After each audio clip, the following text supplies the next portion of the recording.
No matter where you are, no matter how much you've seen or experienced, home is always best. It's cozier, calmer, a place of strength.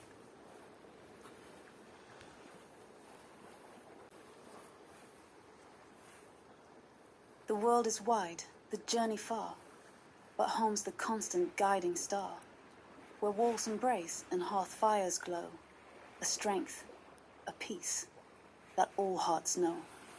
In quiet corners, solace found, on hallowed familiar ground.